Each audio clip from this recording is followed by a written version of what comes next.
انسان مارا جائے، یہ کیسا ناشکرا ہے۔ اسے اللہ نے کس چیز سے بنایا؟ نطفے سے بنایا، پھر اس کا اندازہ مقرر کیا، پھر اس کے لیے رستہ آسان کر دیا، پھر اس کو موت دی سو اسے قبر میں پہنچایا، پھر وہ جب چاہے گا اسے اٹھا کھڑا کرے گا۔ کچھ شک نہیں کہ اللہ نے اسے جو حکم دیا اس نے اس پر عمل نہ کیا۔ تو انسان کو چاہیے کہ اپنے کھانے کی طرف نظر کرے۔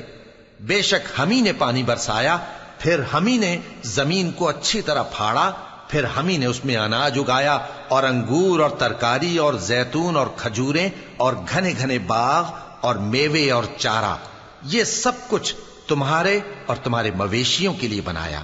تو جب کانوں کو پھاڑنے والی آواز آئے گی، اس دن آدمی اپنے بھائی سے دور بھاگے گا، اور اپنی ماں اور اپنے باپ سے اور اپنی بیوی اور اپنے بیٹوں سے بھی۔ ہر شخص اس روز ایک فکر میں ہوگا جو اسے سب سے بے نیاز کر دے گی۔ اور کتنے چہرے اس روز چمک رہے ہوں گے، خنداں و شاداں، یہ نیکوکار ہیں۔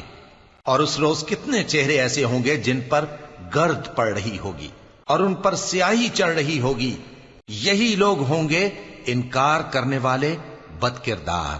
شروع اللہ کا نام لے کر جو بڑا مہربان نہایت رحم والا ہے۔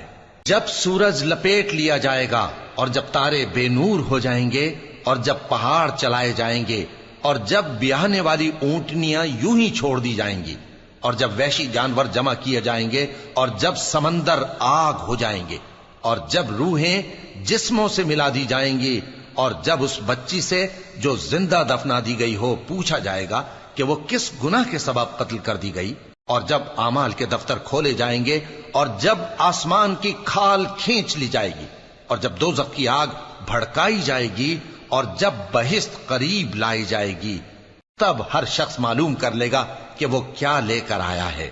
پس میں ان ستاروں کی قسم کھاتا ہوں جو پیچھے ہٹ جاتے ہیں اور جو سیر کرتے اور غائب ہو جاتی ہیں، اور رات کی قسم جب وہ پھیلنے لگتی ہے، اور صبح کی قسم جب وہ نمودار ہوتی ہے، کہ بے شک یہ قرآن اس فرشتہ عالی مقام کا سنایا ہوا پیغام ہے جو صاحب قوت ہے، مالک عرش کے ہاں اونچے درجے والا ہے، سردار ہے، ساتھ ہی امانت دار ہے۔ اور مکے والو، تمہارے رفیق یعنی ہمارے پیغمبر صلی اللہ علیہ وآلہ وسلم دیوانے نہیں ہیں، اور بے شک انہوں نے اس فرشتے کو آسمان کے کھلے کنارے پر دیکھا ہے، اور وہ غیب کی باتوں کے ظاہر کرنے میں بخیل نہیں، اور یہ کسی شیطان مردود کا کلام نہیں ہے۔ پھر تم لوگ کدھر جا رہے ہو؟ یہ قرآن تو تمام جہانوں کے لیے نصیحت ہے، یعنی اس کے لیے جو تم میں سے سیدھی راہ چلنا چاہے، اور تم لوگ کچھ بھی نہیں چاہ سکتے مگر وہی جو اللہ رب العالمین چاہے۔ شروع اللہ کا نام لے کر جو بڑا مہربان نہایت رحم والا ہے۔ جب آسمان پھٹ جائے گا اور جب تارے جھڑ پڑیں گے اور جب سمندر ابل پڑیں گے اور جب قبریں اکھیڑ دی جائیں گی، تب ہر شخص معلوم کر لے گا کہ اس نے آگے کیا بھیجا تھا اور پیچھے کیا چھوڑا۔ اے انسان، تجھ کو اپنے رب کریم کے بارے میں کس چیز نے دھوکہ دیا؟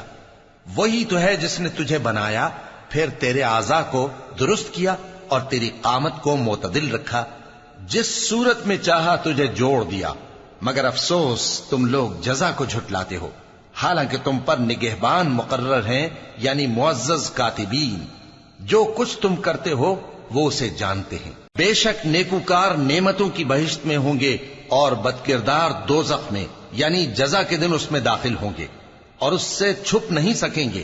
اور تمہیں کیا معلوم کہ جزا کا دن کیسا ہے؟ پھر تمہیں کیا معلوم کہ جزا کا دن کیسا ہے؟ جس روز کوئی کسی کے کچھ کام نہ آ سکے